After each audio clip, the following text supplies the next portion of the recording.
Market में बहुत तरह के शैम्पू आ रहे हैं, जैसे कि हेयर के ब्रेकेज के लिए भी, हमारा अगर बाल टूट रहा है तो हमारे बाल टूटने से भी बचा सकता है शैम्पू।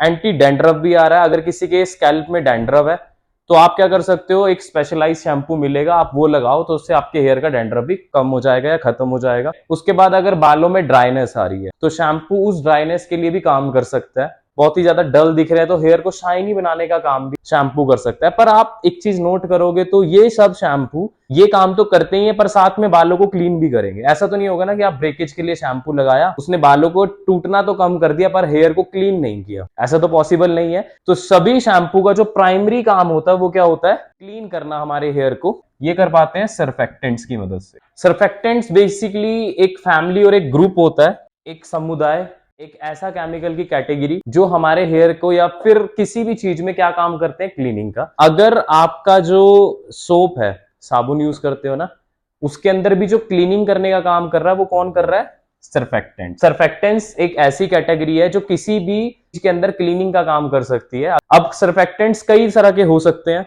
जिस साबुन से आप अपने बर्तन धो रहे हो उससे आप अपने बाल नहीं धो सकते, ठीक है। उसके अंदर जो इंग्रेडिएंट है वो अलग है, वो सुटेबल नहीं है हमारे हेयर के लिए। और सर्फेक्टेंट्स में जो हेयर को क्लीन करने का काम करते हैं वो होते हैं सल्फोनेट्स। सल्फोनेट्स की क्या पहचान है, इनके साथ सल्फेट अटैच होता है। क्या ये क्लीनिंग का काम करते हैं, करते हैं। ये भी सर्फेक्टेंट्स हैं, ठीक है। सर्फेक्टेंट्स तो एक कैटेगरी होगी जिसके अंदर कई सारे केमिकल है क्लीन करने के लिए। इसके अंदर भी एक कैटेगरी आती है सल्फोनेट्स, जो कि क्या करते हैं, हमारे हेयर के लिए सुटेबल होते हैं। इनकी पहचान क्या होती है, इनके साथ सल्फेट अटैच होता है और ये भी हमारे हेयर का क्लीन का काम करते हैं। जैसे कि for example sodium laureate sulphate, ये एक ऐसा इंग्रेडिएंट है जो हमारे शैम्पू में बहुत ज्यादा यूज किया जाता है। क्या है ये, एक सल्फोनेट्स है। क्यों, क्योंकि इसके साथ सल्फेट अटैच है। इसको हम बोलते हैं SLES। ये हमारे शैम्पू के अंदर सबसे ज्यादा यूज होता है, किसके लिए, क्लीनिंग के लिए। दूसरा भी इंग्रेडिएंट आता है सोडियम लोराइल सल्फेट, इसको हम बोलते हैं SLS।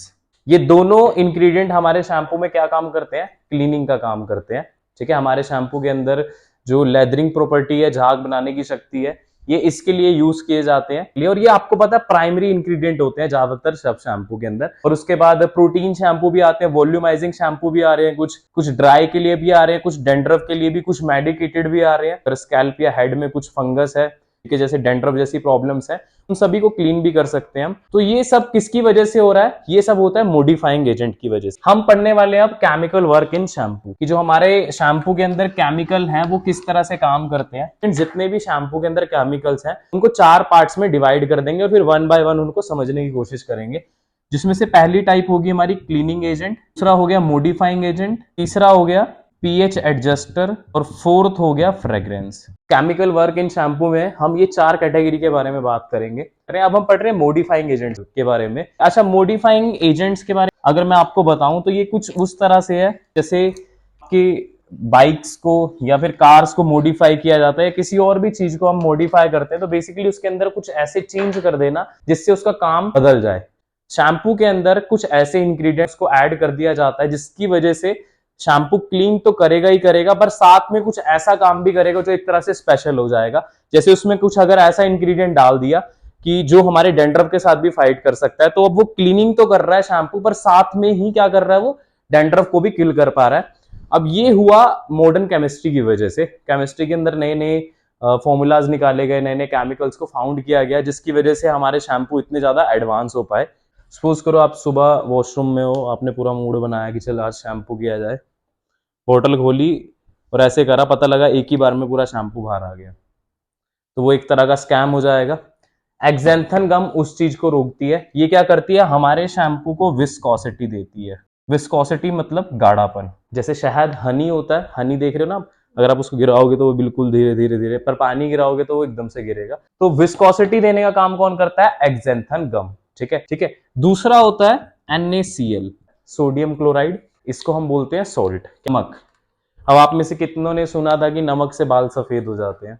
अगर आप देखो तो शैम्पू के अंदर खुद सोडियम क्लोराइड डला हुआ है जो कि क्या है, साल्ट। तो ये एक मिथ था, मतलब ये एक झूठ है कि घर पे अगर आप नमक यूज करोगे तो बालों पे उससे बाल सफेद नहीं होते। अच्छा, अब ऐसा मतलब नहीं कि घर जाके नमक लिया और, है ना, घर वालों के सामने, मम्मी के सामने डिब्बा लेके सिर पे डाल दिया, देखो कुछ हुआ, कुछ भी नहीं हुआ, ऐसे करके दिखा रहे हो। तो ये एक मिथ था, झूठ है। ये भी क्या करता है, हमारे शैम्पू के अंदर विस्कोसिटी देने के लिए यूज किया जाता है। अगर शैम्पू में गाढ़ापन लाना है तो एक्सैंथन गम और सोडियम क्लोराइड के जैसे इंग्रेडिएंट्स को यूज किया जाता है। इसकी वजह से शैम्पू थोड़ा विस्कस हो जाता है। कीटोकोनाजोल यूज होता है एंटी डेंड्रफ शैम्पूज के अंदर।